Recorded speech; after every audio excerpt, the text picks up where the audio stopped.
Good morning, students. I hope everybody is safe and fine at home. Before term 1 exams, we have started chapter 3 Mahavira and Buddha, great preachers, and we have discussed introduction, causes for the rise of Jainism and Buddhism, life of Mahavira, and teachings of Mahavira. I hope you remember. If not, then see the video once more that was sent on 3rd September. Today, we will continue after that topic, that is the spread of Jainism. So, open your book, page number 56, while listening to the audio. Let's start with the spread of Jainism. Lord Mahavira set up monastic order of Munis who helped to spread Jainism in Rajasthan, Bengal, Western India and Central India. Monastic order of Munis is when Mahavira started giving his religious thoughts, some of the people followed all the things and turned themselves into Jain Munis. So, the people who started following all religious orders or live spiritual life were known as monastic orders of Munis, and they spread their thoughts in different regions which helped in spread of Jainism. So many people became their followers.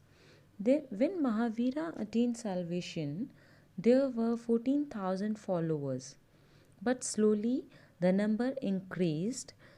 Even some kings adopted it as a state religion. For example, King Amha and King Karavela, etc.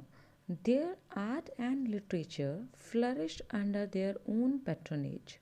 Patronage means by conserving their thoughts and their patrons, what they were following.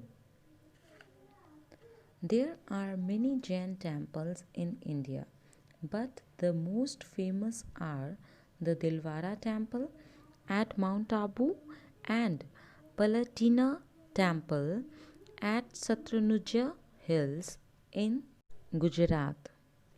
Angas and Purvas are two religious books of Jains. After Mahavira's death, their followers were divided into two sects, or we can say two parts. We can also say that the followers started following Jainism in two different ways. Svetambars, who wear white clothes and did some reforms in themselves.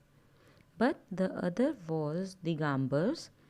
They did not wear clothes and led a life of self torture as Mahavira led.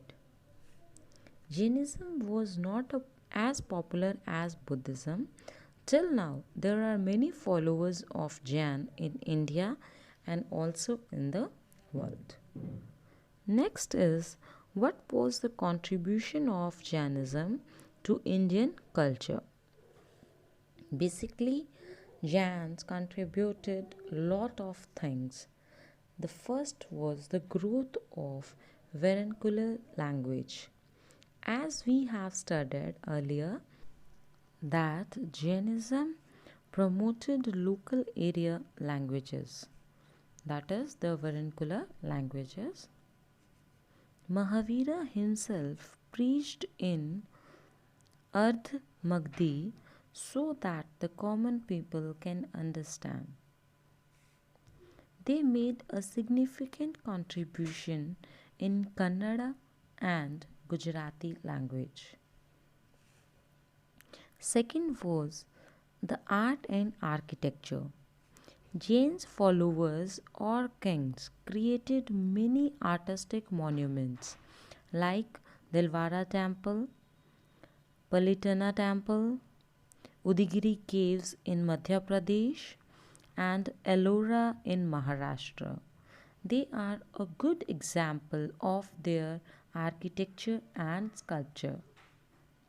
Third was the humanitarian services. Humanitarian services means the services for the help of human. As Jain were very helpful for the humanity, so they built many schools, hospitals, and inns.